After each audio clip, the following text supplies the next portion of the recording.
नमस्कार,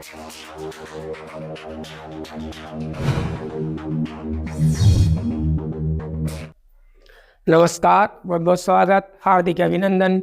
मैं हरीश राणावत आप लोगों का हार्दिक स्वागत करता हूं।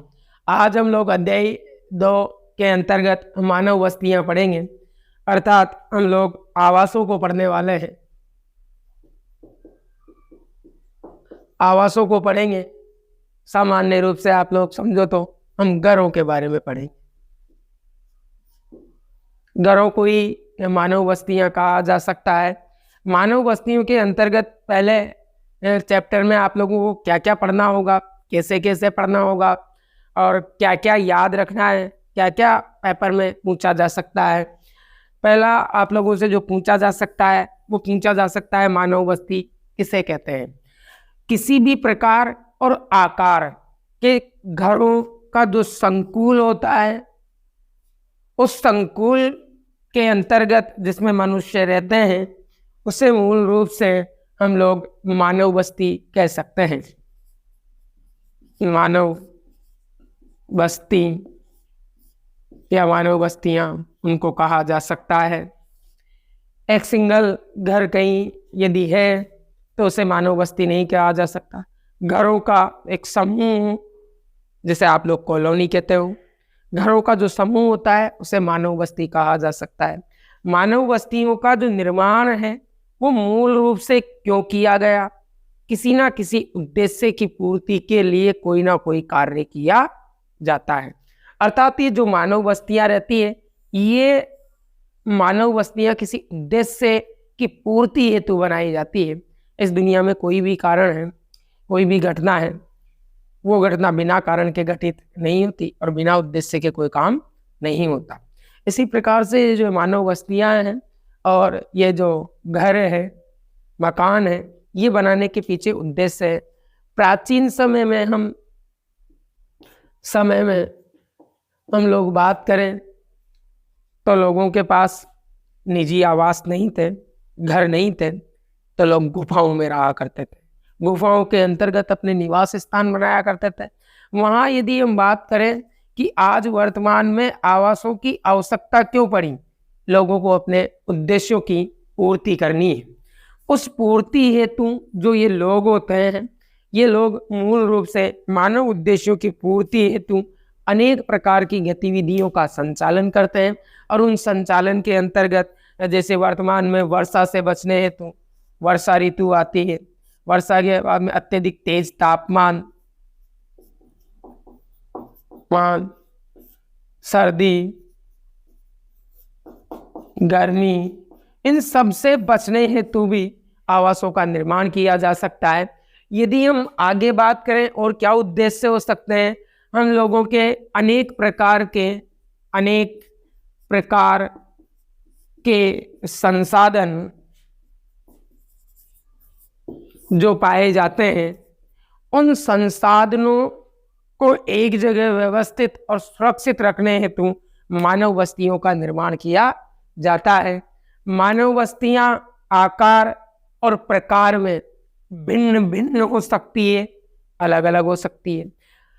मानव बस्ती के विकास की प्रारंभिक अवस्था के अंतर्गत मानव बस्ती का सबसे छोटा जो रूप माना जा सकता है वो पल्ली बस्ती हो सकता है। यानी कि जब एक छोटा सा शिशु, आज वर्तमान में बड़ा मानव है, छोटा जो शिशु रहता है, उस शिशु से लेकर बड़े मानव तक की जो विकास यात्रा है, उसके अंतर्गत भी हम मानव बस्तियों की बात करें तो मानव बस्ती का सबसे छोटा जो आकार है वो आकार पल्ली बस्ती हो सकता है, सबसे छोटी बस्ती का रूप। और सबसे बड़ा आकार या विकसित आकार जो हो सकता है वो एक महानगर हो सकता है।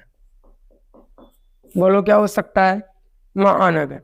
तो एक बस्ती के अंतर्गत, बस्ती के विकास क्रम के अंतर्गत सबसे छोटा आकार पल्ली बस्ती का हो सकता है और मानव बस्तियों में सबसे छोटा बड़ा आकार महानगरों का हो सकता है। यदि हम प्राथमिक क्रियाकलापों के आधार पर यानी कि आर्थिक क्रियाओं के आधार पर देखें, आर्थिक क्रियाओं के आधार पर, तो आर्थिक क्रियाओं के आधार पर मानव बस्तियों को निम्न में से दो प्रकारों या दो आधारों में देखा जा सकता है।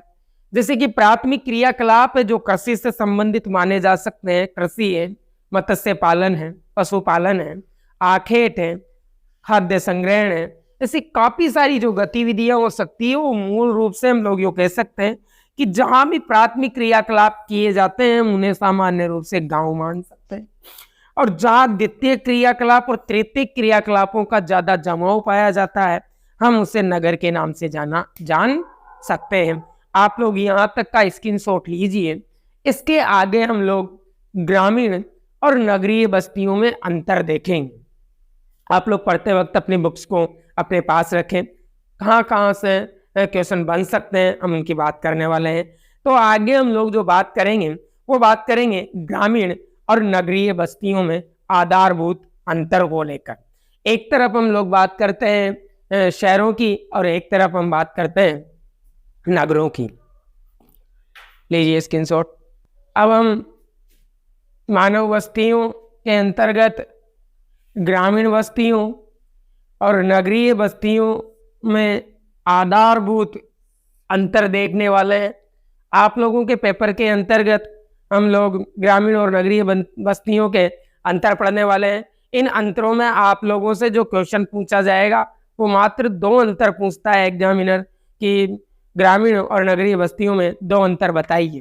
तो उन दो अंतर के अंतर्गत हम लोग ग्रामीण बस्तियों में पहला जो अंतर देख सकते हैं वो ये देख सकते हैं कि जो ग्रामीण बस्तियां हैं उन ग्रामीण बस्तियों के जीवन का जो मूल आधार माना जाता है वो प्राथमिक क्रियाओं से संबंधित माना जाता है।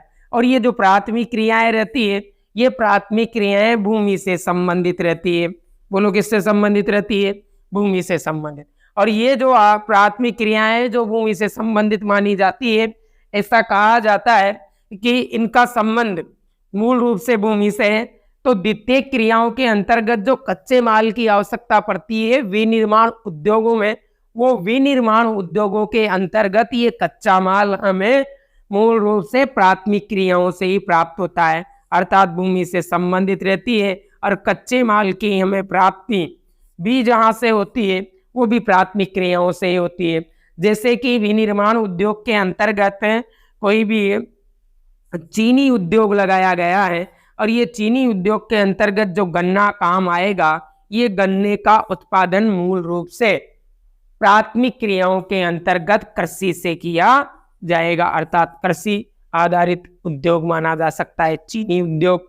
बात करते हैं हम नगरीय बस्तियों के अंतर की, तो नगरीय बस्तियां इनके अंतर्गत सर्वाधिक जो लोग हैं वो कार्यरत रहते हैं द्वितीय और तृतीय गतिविधियों के अंतर्गत। हम आगे बात कर लेते हैं कि ये जो नगर है इन नगरों के बारे में ऐसा कहा जाता है कि नगर आर्थिक विकास के नोड माने जाते हैं, नोड या केंद्र बिंदु माने जा सकते हैं। सर्वाधिक आर्थिक विकास जो होगा वो मूल रूप से नगरीय बस्तियों के अंतर्गत ही पाया जा सकता है, या नगरीय बस्तियों में ही आर्थिक विकास मूल रूप से होता है। न केवल नगर निवासियों का बल्कि अपने पश्य भूमि या पृष्ठ पोषण के अंतर्गत जो गांव पाए जाते हैं उन गांवों और ग्रामीण बस्तियों का विकास भी मूल रूप से नगरों के ऊपर निर्भर करता है। यहाँ जो नगरीय बस्तियां हैं उन नगरीय बस्तियों के अंतर्गत द्वितीय और तृतीय अर्थात सेवा सेक्टर से संबंधित माने जा सकते हैं। यहाँ जितनी भी गतिविधियां हैं वहाँ लोग अपनी सेवाओं को प्रदान करते हैं। ग्रामीण और नगरीय बस्तियों की यदि हम बात करें सामाजिक संबंधों को लेकर, किनको लेकर बात करते हैं? सामाजिक संबंधों को लेकर। सामाजिक संबंध, यदि सामाजिक संबंधों को लेकर बात की जाए तो ग्रामीण बस्तियों में सामाजिक संबंध मजबूत पाए जाते हैं, बल्कि नगरीय बस्तियों के अंतर्गत सामाजिक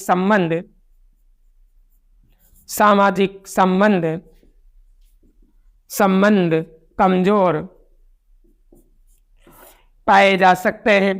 यहाँ नगरीय बस्तियों में सामाजिक संबंध कमजोर पाए जाते हैं। देखा होगा नगरों में कोई व्यक्ति यदि मृत्यु को प्राप्त हो जाता है, निधन हो जाता है, तो लोगों को तब पता चलता है जब पड़ोस में डीजे वगैरह या टेंट वगैरह लग जाते हैं। लेकिन ग्रामीण क्षेत्रों में ऐसा नहीं है, सामाजिक संबंध मजबूत पाए जाते हैं। या ग्रामीण क्षेत्र के अंतर्गत लोगों को उसी दिन पता चल जाता है और पूरा गांव मिलकर उस व्यक्ति के शोक में डूब जाता है, खुशियों में शामिल हो जाता है। तो ग्रामीण और नगरीय बस्तियों में सामाजिक संबंधों की अभिवृद्धि और दृष्टिकोण से देखा जाए तो भिन्न भिन्न पाए जा सकते हैं। यहाँ ग्रामीण लोग कम गतिशील होते हैं। यहाँ गतिशीलता की बात की जाए तो ग्रामीण बस्तियों के जो लोग रहते हैं वो कम गतिशील होते हैं,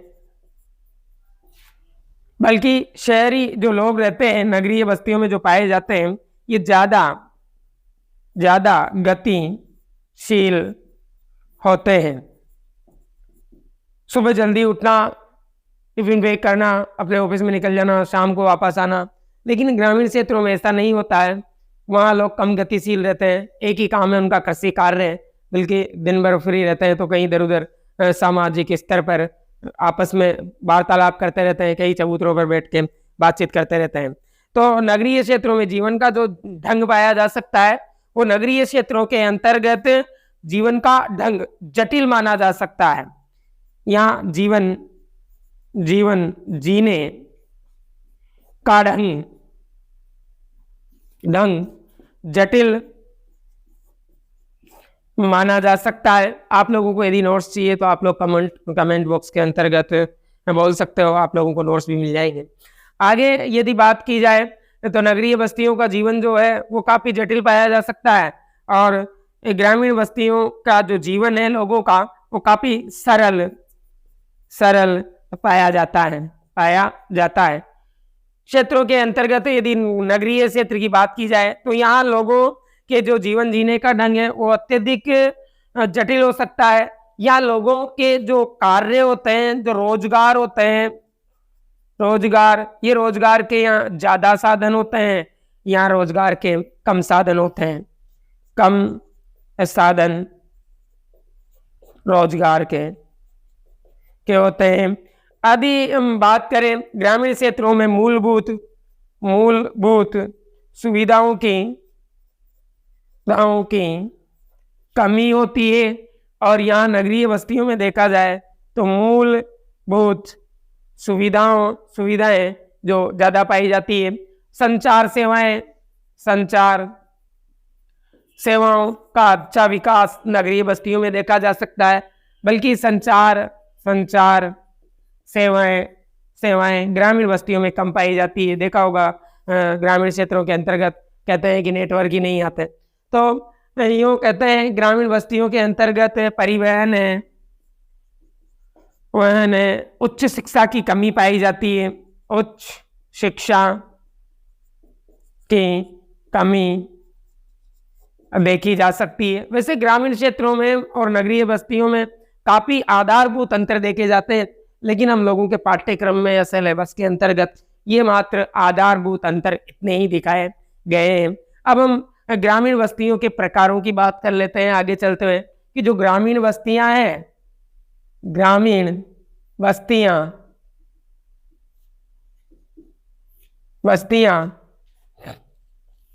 मूल रूप से ये 4 प्रकार की होती है। ग्रामीण बस्तियां मूल रूप से कितने प्रकार की होती है? 4 प्रकार की हो सकती है। ग्रामीण बस्तियां जो 4 प्रकार की होती है वो पहली बस्ती हो सकती है गुच्छित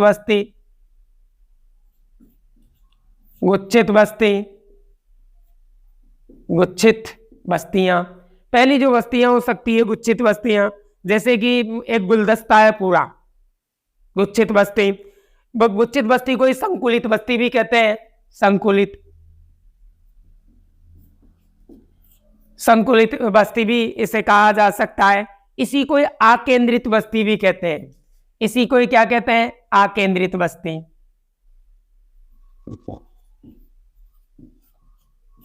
इसी को ही हम लोग आकेंद्रित बस्ती कहते हैं। अब पहले जो बस्ती का प्रकार था वो गुच्छित बस्ती था। अब गुच्छित बस्ती विखंडन के परिणाम स्वरूप आधी रह गई, तो हम उसे अर्धगुच्छित बस्ती का नाम दे देंगे। अर्धगुच्छित बस्ती, अर्धगुच्छित गुच्छित बस्ती, बस्तियां, अर्धगुच्छित बस्ती। नंबर, यदि अर्धगुच्छित को हम बात करें कि पहले गुच्छित था तो विखंडन हो गया, तो इसे विखंडित बस्ती भी कह सकते हैं हम लोग।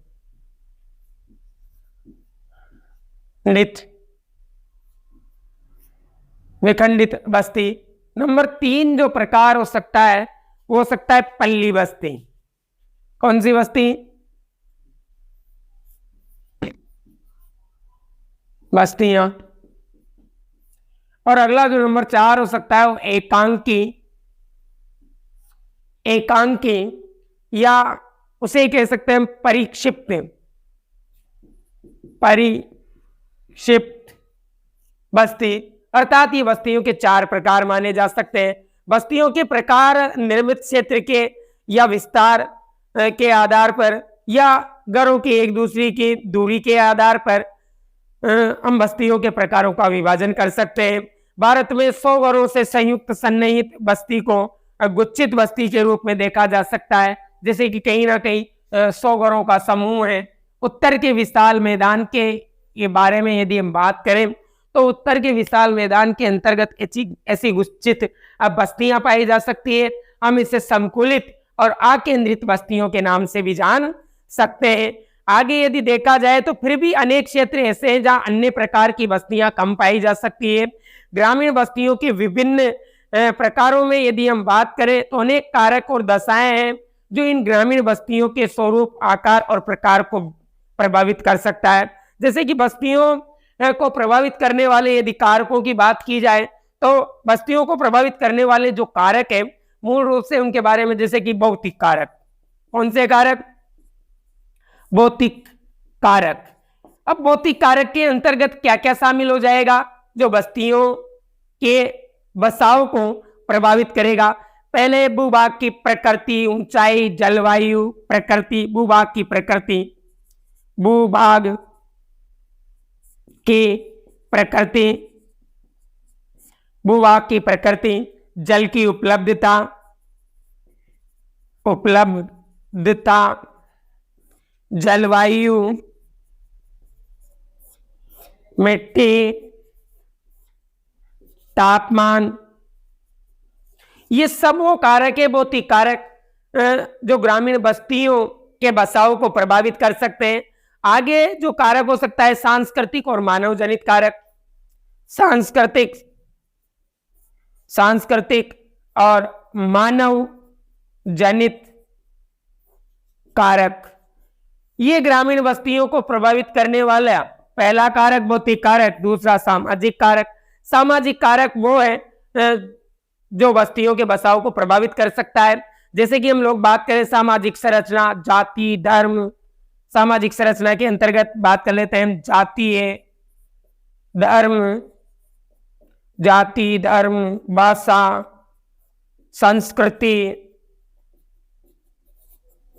संस्कृति, ये सब है जो सामाजिक कारक है। सुरक्षा संबंधी कारक, अगला जो कारक हो सकता है वो सुरक्षा संबंधी कारक। सुरक्षा संबंधी कारक, आप लोग कमेंट बॉक्स के अंतर्गत अपने नंबर के साथ कमेंट कीजिए, हम आप लोगों को नोट्स को व्हाट्सएप कर देंगे आप लोगों को, या ये डिटो वैसे की वैसे आप लोगों को नोट्स मिल जाएंगे। ग्रामीण बस्तियों को प्रभावित करने वाले जो कारक है वो 3 कारक है, भौतिक कारक, सांस्कृतिक कारक, सुरक्षा संबंधी कारक। ये सुरक्षा संबंधी कारक भी ग्रामीण बस्तियों को मूल रूप से प्रभावित करते हैं, जैसे कि चोरियां, डकैतियां, चोरियां और डकैतियां।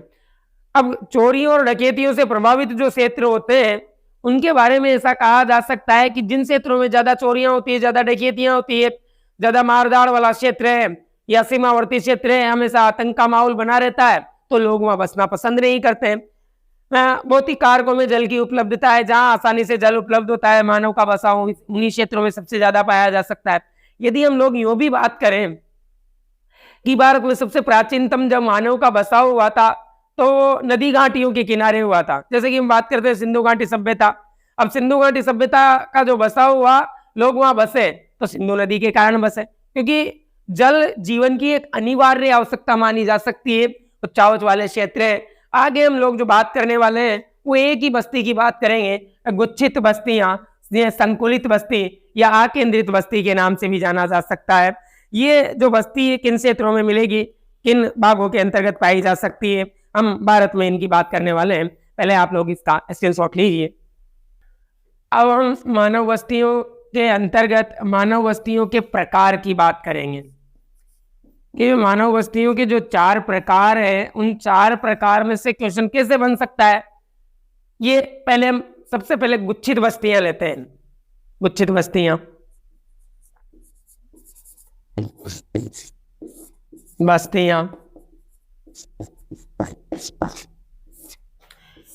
गुच्छित बस्तियों को ही हम लोग संकुलित बस्ती भी कह सकते हैं। संकुलित, इन्हीं बस्तियों को हम आकेंद्रित बस्ती भी कह सकते हैं, केंद्रित बस्ती भी कह सकते हैं। जैसे कि ये एक गुच्छा है, ये पेड़ बना दिया, आप लोग ये समझो ये गुलदस्ता है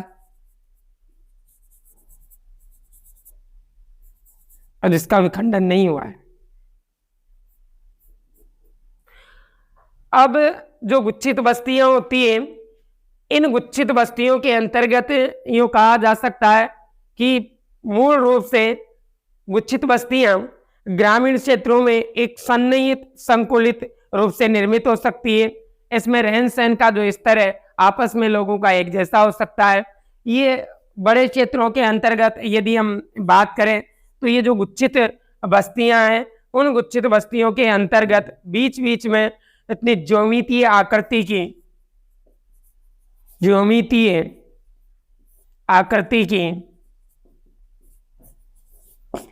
की सड़कें मिलती है। ज्योमितीय आकृति की सड़कें तात्पर्य ज्योमेट्री बॉक्स के अंतर्गत आप लोगों ने देखा होगा बहुत सारी आकृतियां निकलती है। तो अलग अलग प्रकार की त्रिभुजाकार है, समकोण है, ऐसी आकृतियां देखी होगी आप लोगों ने। स्केल,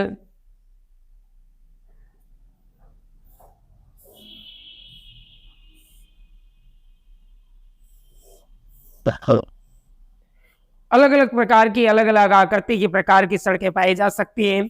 यूं कहते हैं कि इनमें रहन सहन का सामान्य क्षेत्र स्पष्ट हो सकता है।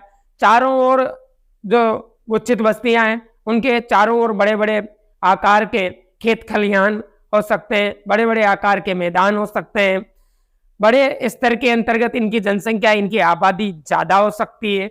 इन गांवों का आकार जो है वो बड़ा हो सकता है।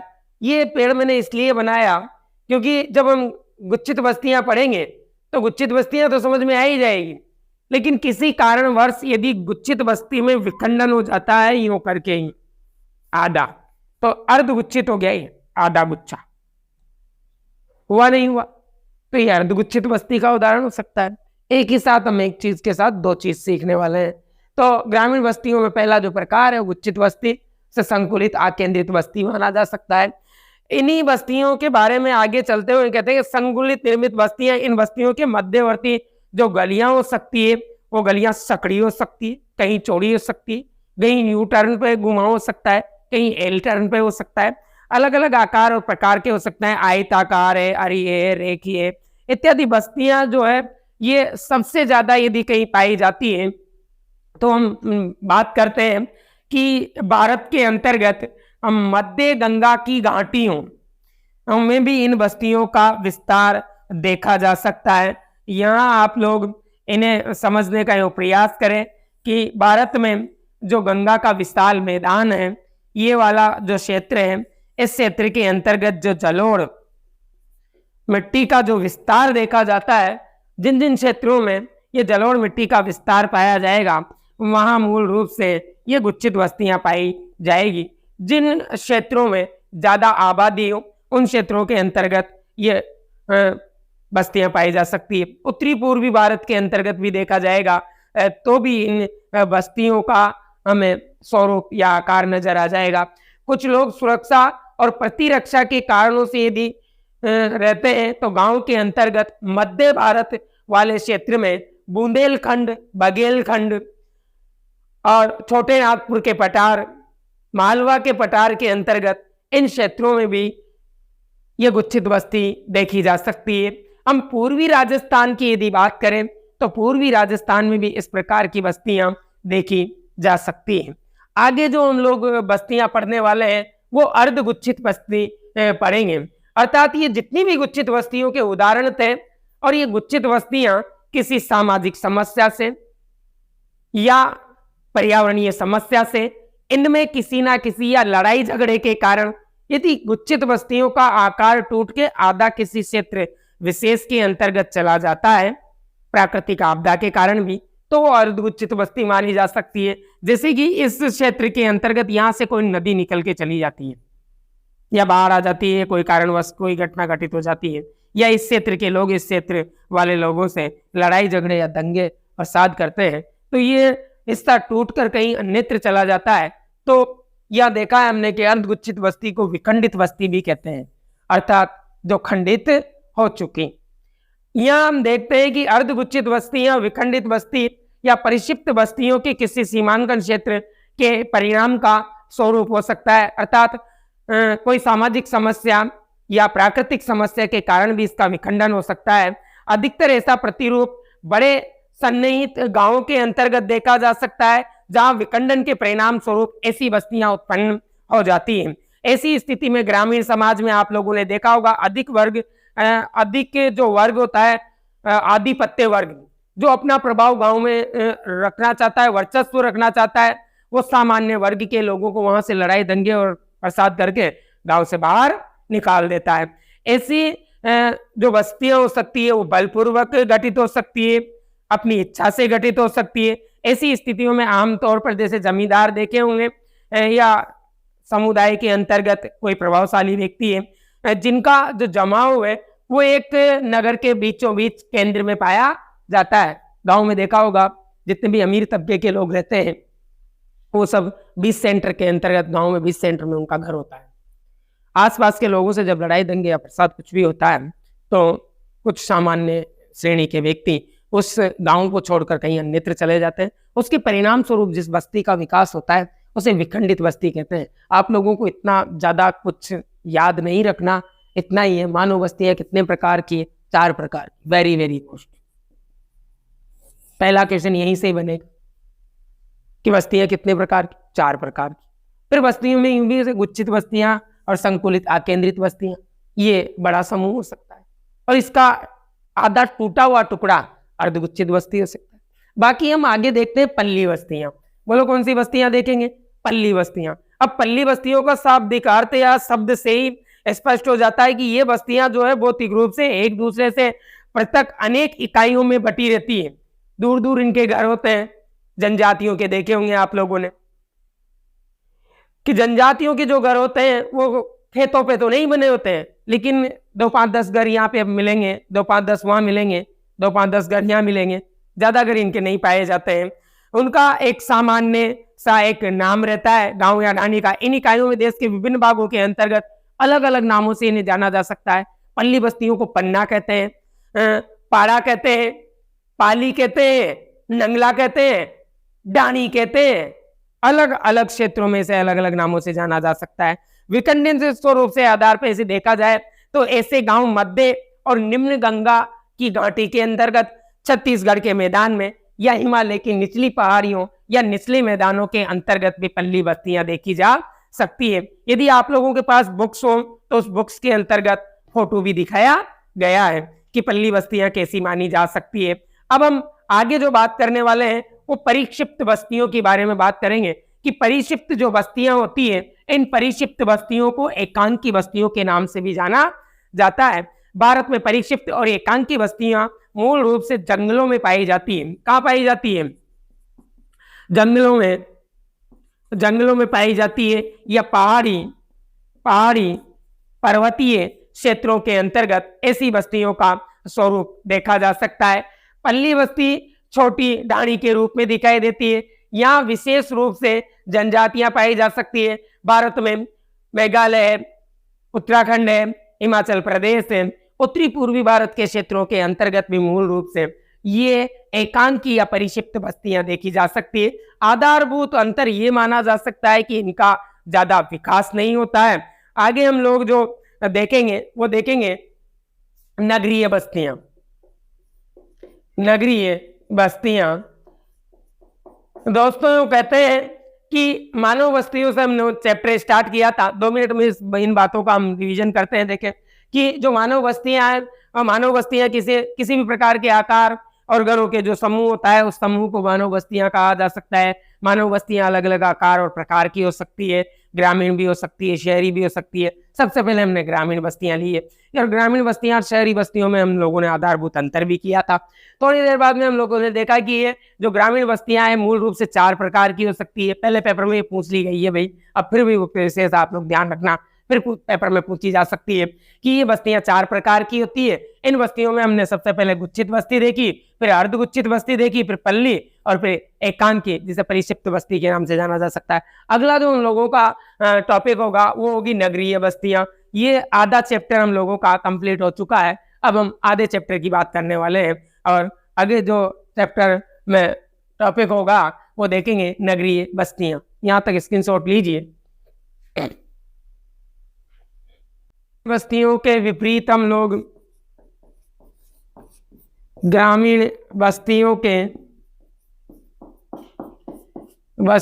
विपरीत हम लोग नगरीय बस्तियों की बात करने वाले हैं। नगरीय बस्तियों के अंतर्गत देखा जाता है कि ग्रामीण बस्तियों के विपरीत नगरीय जो बस्तियां होती हैं इनके का जो मूल आधार माना जा सकता है वो एक तो है द्वितीयक गतिविधियां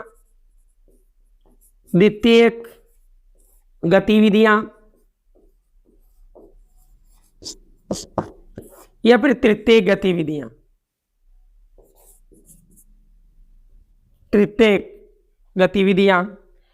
तो द्वितीयक और तृतीयक गतिविधियां जो मानी जा सकती है वो मूल रूप से यूं कहते हैं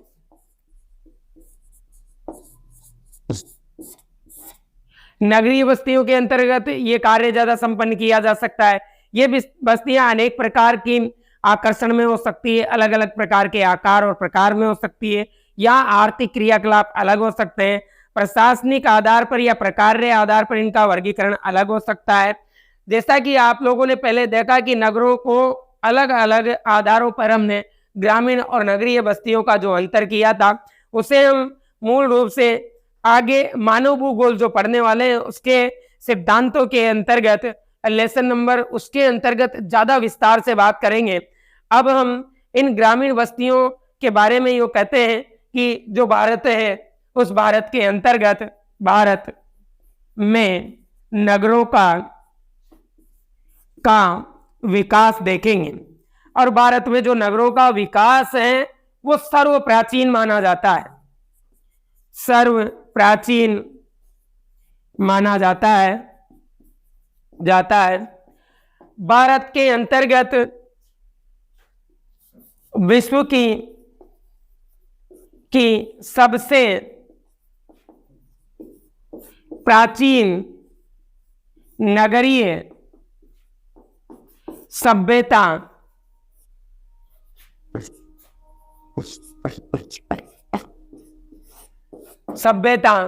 सिंधु घाटी सभ्यता का विकास हुआ और भारत में नगरों का जो विकास रहा है वो प्रागैतिहासिक काल से माना जाता है।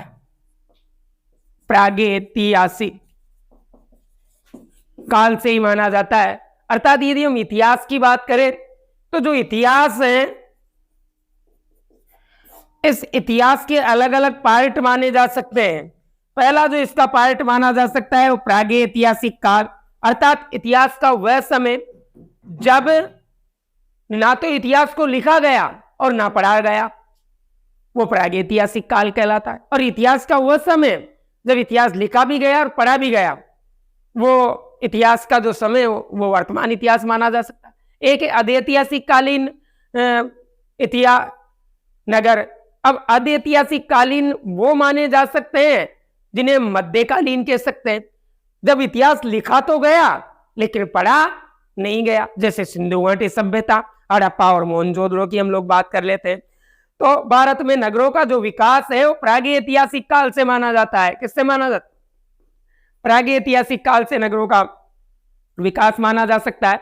जैसे सिंधु घाटी सभ्यता, सिंधु घाटी सभ्यता की बात की जाए तो भारत में दो नगरीय सभ्यताएं थी, एक है हड़प्पा और एक है मोहनजोदड़ो। तो भारत में ये प्रागैतिहासिक कालीन नगर माने जा सकते हैं। ऐसा छोटा क्वेश्चन आएगा आप लोगों के सामने कि भारत में नगरों का विकास कहां से माना जाता है। आप लोग बताना उनको कि भारत में जो नगरों का विकास है वो प्रागैतिहासिक काल से माना जाता है। प्रागैतिहासिक काल में भारत में जो नगरों का विकास हुआ वो सिंधु घाटी सभ्यता में हुआ। सिंधु घाटी सभ्यता के अंतर्गत या उसके समकालीन कौन से नगर है? आप बताना, हड़प्पा और मोहनजोदड़ो। बोलो कौन सा बताओगे? हड़प्पा और मोहनजोदड़ो। आगे यदि हम बात करें हड़प्पा और मोहनजोदड़ो के बाद में, तो भारत में वास्तविक तरीके से यदि नगरों का विकास हुआ है तो वो 18वीं शताब्दी के बाद हुआ, जब भारत में अंग्रेजों का आगमन हो गया। और जब भारत में अंग्रेजों का आगमन हुआ तो काफी उतार चढ़ाव देखे गए और उन उतार चढ़ाव के अंतर्गत उस युग के दौर में अनेक नगरों का विकास हुआ।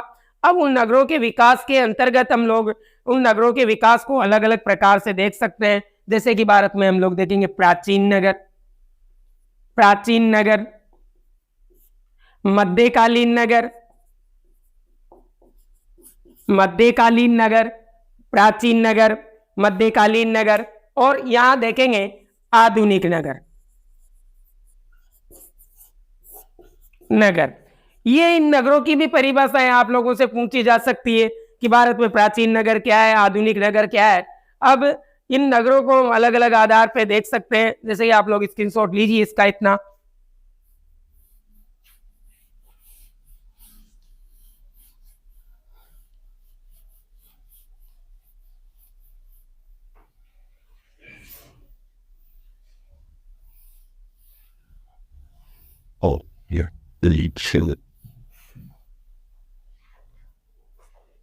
देखिए, अब हम प्राचीन नगर को देखने वाले हैं कि वास्तव में प्राचीन नगर कहते किसे हैं। वेरी वेरी इंपॉर्टेंट, बहुत ज्यादा महत्वपूर्ण है।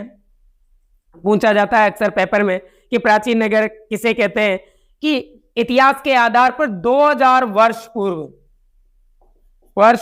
पूर्व जिन नगरों का 2000 वर्ष पूर्व जिन नगरों का विकास हुआ था उन नगरों को प्राचीन नगर कहा जा सकता है, जिनका धार्मिक और सांस्कृतिक केंद्रों के रूप में, किसके रूप में? धार्मिक और सांस्कृतिक केंद्र के रूप में जिनका विकास हुआ है, हम उसे मूल रूप से प्राचीन नगर के नाम से जाना जा सकता है। प्राचीन नगर किसे कहते हैं? कि 2000 वर्ष पूर्व जिनका निर्माण हुआ प्राचीन नगर कहलाता है। जिनका निर्माण धार्मिक और सांस्कृतिक आधार पर हुआ वो प्राचीन नगर कहलाते हैं। जैसे कि प्रयाग ये इलाहाबाद में, प्रयाग इलाहाबाद प्राचीन नगर देखे जा सकते हैं। पाटलिपुत्र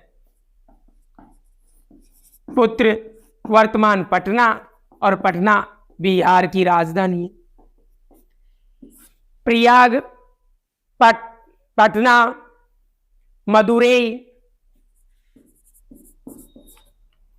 मदुरई, ये जो नगर हो सकते हैं, यूं कहते हैं कि इन्हें प्राचीन नगर के नाम से जाना जा सकता है। और वर्तमान काल के अंतर्गत लगभग, यदि मध्यकाल में यानी कि वर्तमान में 100 नगरों का इतिहास, वर्तमान में 100 नगरों का इतिहास, वर्तमान में 100 नगरों का इतिहास मध्यकाल से जुड़ा हुआ है। किससे जुड़ा हुआ है? मध्यकाल से। यदि हम बात करें तो रजवाड़ों और राज्यों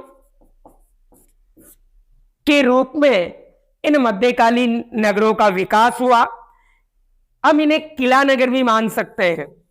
भारतवर्ष में जितने भी किले हैं, जैसे कि दिल्ली का किला, दिल्ली का लाल किला, अब यो कहते हैं किला नगर के रूप में भी इन्हें जान सकते हैं। दिल्ली है, हैदराबाद है, जयपुर है,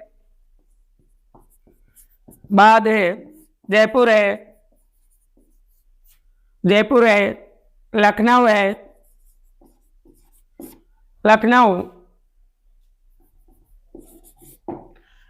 ये प्रमुख किला नगर हो सकते हैं। आगरा है, नागपुर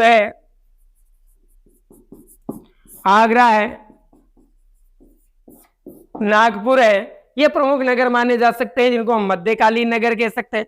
आधुनिक नगर की बात करें तो यूरोपियों के आगमन के बाद इन नगरों का विकास हुआ। यूरोपियों के आगमन के बाद में इन नगरों का विकास हुआ। अंग्रेजों और यूरोपियों के आगत दमन,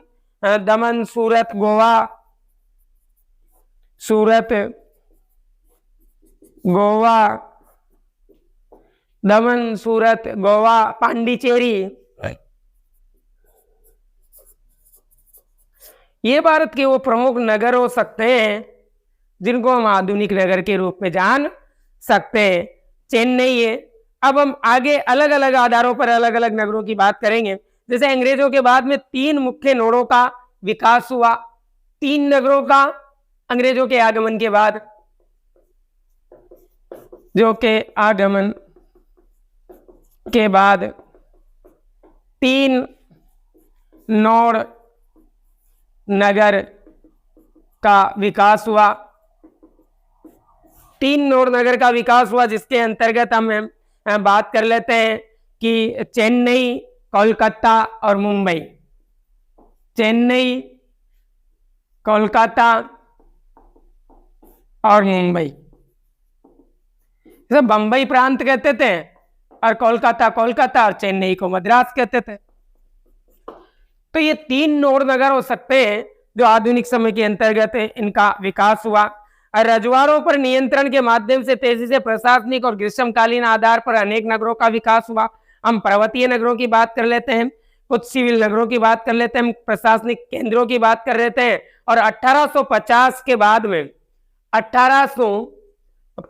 के बाद में जिस आधुनिक नगर का सबसे तेज गति से सबसे पहले विकास हुआ वो जमशेदपुर माना जा सकता है।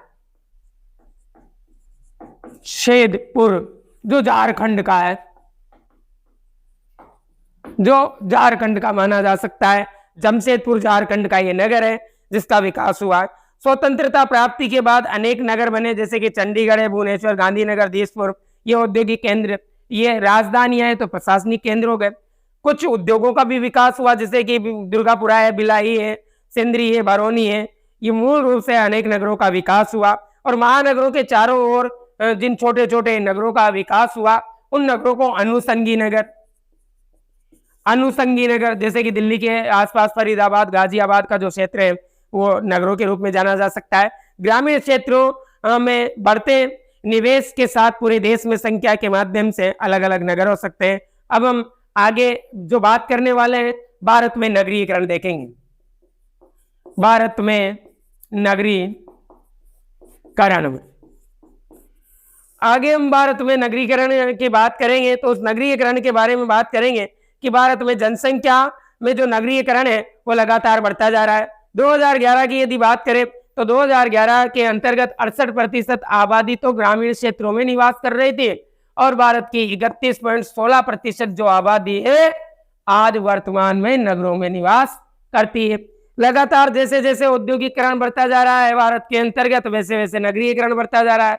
लोग रोजगार की तलाश में लगातार ग्रामीण क्षेत्रों से निकलकर शहरों की तरफ बढ़ते जा रहे हैं और जैसे जैसे शहरों की तरफ बढ़ते जा रहे हैं वैसे वैसे ग्रामीण तबकों की आबादी कम और शहरों की आबादी बढ़ती जा रही है। इसी कारण इस प्रक्रिया को नगरीकरण कहा गया। 20वीं शताब्दी के दौरान यदि बात करें तो आज वर्तमान में भारत में नगरों की आबादी 11 गुना बढ़ी है। कितनी गुना बढ़ी है? 11 गुना आबादी बढ़ चुकी है। यदि हम आगे इसी क्षेत्र के अंतर्गत और भी बात करें तो 20वीं शताब्दी के दौरान नगरीय जनसंख्या 11% बढ़ी और नगरीय केंद्रों में विधिवत रूप से अनेक प्रकार के बदलाव देखे गए हैं। आगे आने वाले जो चैप्टर है, जो टॉपिक है हम लोगों का, वो जनसंख्या के आकार पर नगरों का वर्गीकरण देखेंगे हम, कि जनसंख्या के आकार पर नगरों का वर्गीकरण, जनसंख्या के आकार पर या जनसंख्या के आधार पर नगरों का वर्गीकरण। जनसंख्या के आधार पर नगरों का वर्गीकरण देखेंगे कि जनसंख्या के आधार पर नगरों का वर्गीकरण कैसे किया जा सकता है। यहां तक आप लोग स्क्रीनशॉट लीजिए, तो स्क्रीनशॉट लेके आप ज्यादातर इतना फोकस नहीं कर पाओगे। आप लोग कमेंट बॉक्स के अंतर्गत कमेंट करके कीजिए कि वास्तव में आप लोगों को क्या नोट्स चाहिए, तो हम आप लोगों को नोट्स अवेलेबल करवाएंगे।